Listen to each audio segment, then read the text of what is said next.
So I'm just trying to check that thing's actually recording.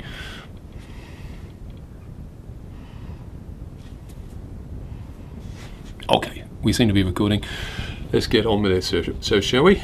Looking today at this diagram, which is there, hopefully with the magic of a second camera, I can demonstrate this to you without holding it up and things falling off. That sounds bad, doesn't it? But I mean things falling off of the diagram. What I'm going to look at is this diagram here. Now if you look at this, we have red, yellow and blue. The outer ring just shows the influence of red, yellow and blue over the secondaries. So in case this green one here, there's more yellow up to this point, okay, and then blue takes over and there's more blue up to that point. Again, there's kind of a balance in the centre. That's all that outer ring means.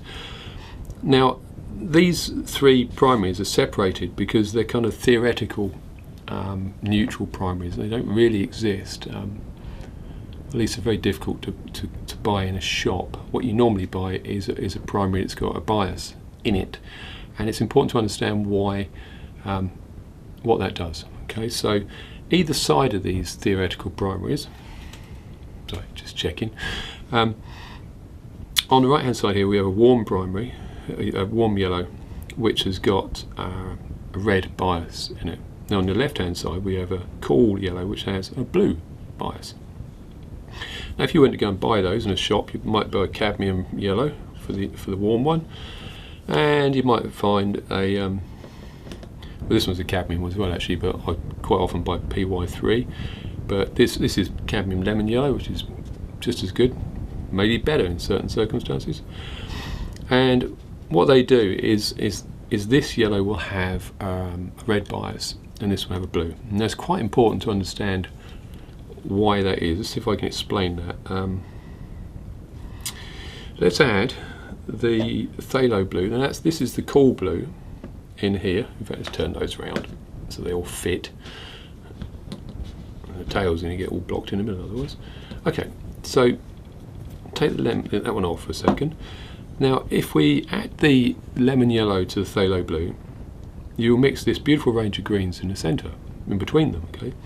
Because lemon yellow has got a blue bias and the phthalo blue has got a yellow bias. What's the best way I can explain that really? That's the way it kind of works. Whether that's literally what's happening or not, who knows at the moment, but that's how it works, okay? So if I add the blue with a yellow bias to a yellow with a blue bias, we're going to get just green, because blue and yellow, green, yeah. Now if I took out the lemon yellow and I put in a warm yellow, now that's got a red bias, okay? So now we have blue and yellow with a yellow bias. We have yellow with a red bias. So we got blue and yellow plus a little bit of red, and the red will cause some desaturation, because three primaries together causes desaturation. Now if I take out the phthalo blue and put in an ultramarine blue, which has also got a red bias, now you have yellow with a red bias, blue with a red bias. So you have blue and yellow, green, now with double red. So you've now got double the amount of desaturation taking place in that green. So these are going to make the grubbiest of greens that you can make with two primaries. The more orangey yellow that is, and the more warm that blue is, the more desaturated the green in between is going to be. So if you want good green, then you want a lemon yellow and something like a phthalo blue. Now thankfully there aren't actually that many pigments out there to choose from. Now, lemon yellow is a few more, but the phthalo blue pretty much covers the area that we need a cool blue for. Phthalo blue will give you a great range of cool blues. This one is 15.3, so it's even greener, or got an even greater yellow bias. So if I now add the warm blue in there and the cool red in here, which is magenta, PR122, and PB29, which is ultramarine blue.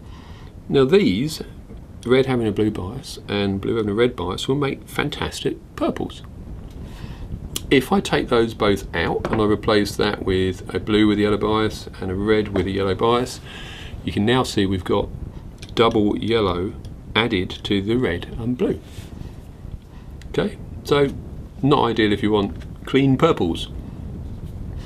Now, it feels like I'm moving chess pieces around.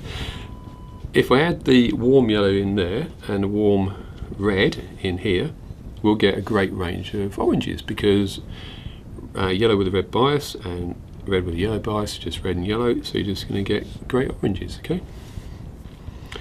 If I take those out and I put cool red in there and cool yellow, now we have a red with a blue bias and a yellow with a blue bias. So you've got red, yellow and a double blue bias. So it's going to make that a very murky orange. And that is the point of having biases and what they do in your colours. I hope that was helpful. I think I've got to go and let the postman in now. So, see ya.